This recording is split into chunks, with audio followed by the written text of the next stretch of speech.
Lapangan sepak bola Jakarta International Stadium atau JIS dituding tidak sesuai dengan standar FIFA untuk bisa menggelar pertandingan internasional seperti Piala Dunia U17.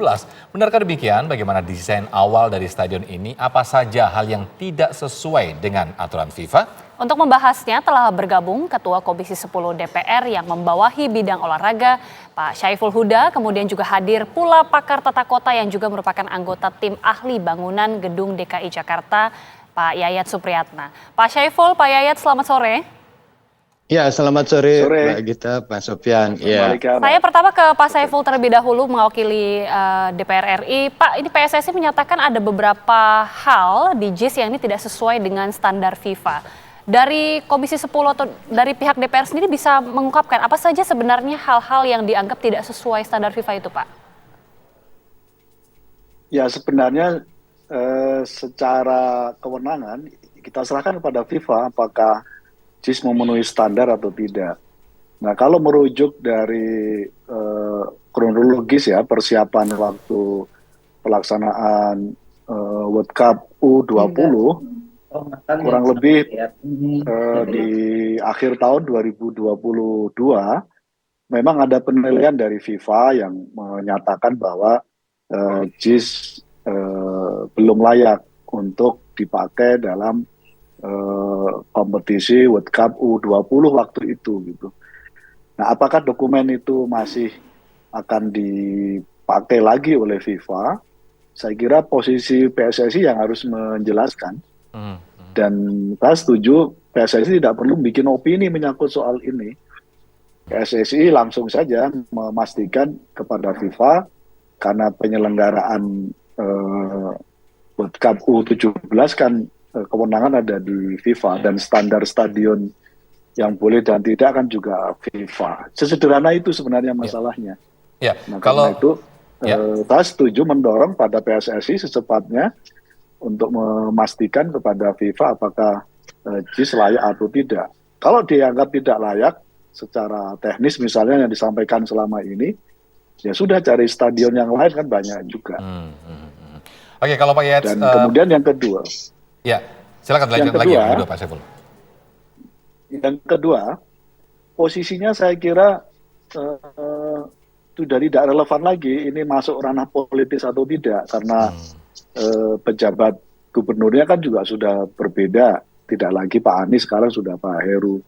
Artinya sangat teknis, tinggal duduk bersama PSSI dan Pak PLT Gubernur dan pihak FIFA memastikan JIS bisa dipakai atau tidak. Kalau tidak ya berarti dipastikan cari stadion yang lain.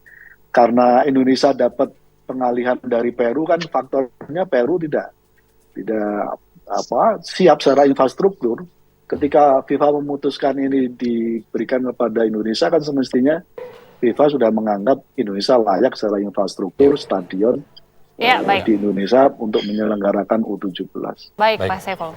Ya, ke Pak Yayat saya. Pak Yayat, sejauh ini laporan apa saja Pak yang diterima dari PSSI mengenai yang tidak sesuai dari JIS ini? Ya, sebetulnya PSSI itu kan punya regulasi tentang kriteria stadion ya dari tipe A sampai tipe E. Tapi sebetulnya untuk FIFA sendiri itu sudah punya acuan tentang stadium guideline yang tahun 2002.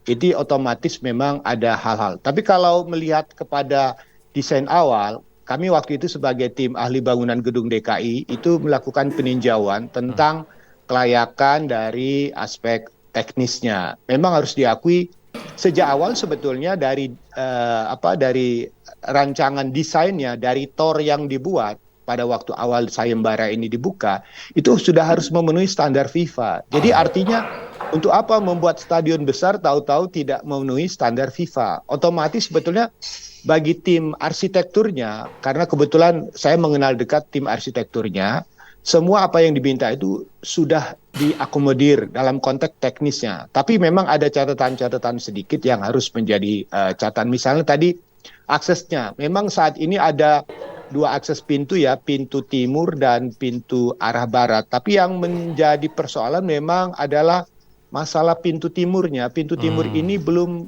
terbuka aksesnya sampai ke wilayah Danau Sunter. Memang sekarang sudah ada 2 rem yang besar ya. Satu yang masuk dari sisi barat itu masuk ke Jalan Danau Sunter Barat, itu sebagai akses utamanya. Itu memang satu-satunya saat sekarang ini. Tapi kalau misalnya kita mau solusi cepat mengatasi persoalan bagaimana supaya akses itu buka-buka, itu bisa didorong ke arah Danau Sunter yang akses timurnya. Pak, kalau untuk yang tadi disebutkan pintu akses timur tadi itu kenapa tidak dibuka atau tidak disediakan? Alasannya apa sebenarnya pada saat pembangunan itu? Kita kan tahu wilayah Sunter ini wilayah yang sangat rawan dengan masalah tanah. Karena polemik awal dari pembangunan ini juga riwayat tanahnya juga menjadi persoalan besar.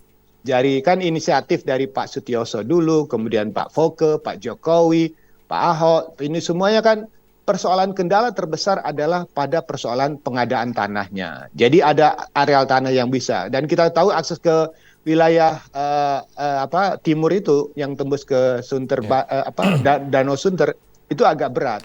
Nah, yang kedua yang harus kita dorong adalah konsep JIS itu adalah konsep untuk ruang pedestrian sebetulnya sebanyak mungkin. Nah, ini yang belum dimaksimalkan adalah pencapaian ke lokasi yang harusnya bisa memanfaatkan KRL, stasiun KRL sebagai akses utama. Yang ketiga itu memang untuk jangka panjang harusnya ada LRT Jakarta. Tetapi kalau menurut saya, kalau saat sekarang nanti ada kunjungan dari FIFA atau dari Menpora, PSSI ke lokasi ini, saya kira akses utama itu bisa dibuka. Tapi pertanyaannya memang agak berat, apakah memungkinkan?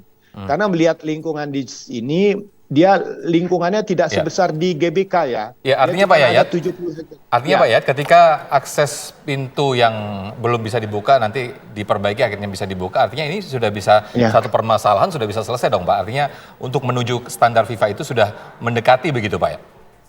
Ya, sebetulnya bisa secepatnya, dan kita sebetulnya percayakan sajalah kepada PUPR ya. Dulu PUPR itu sangat taktis dalam konteks penanganan stadion GBK menjelang Asian Games.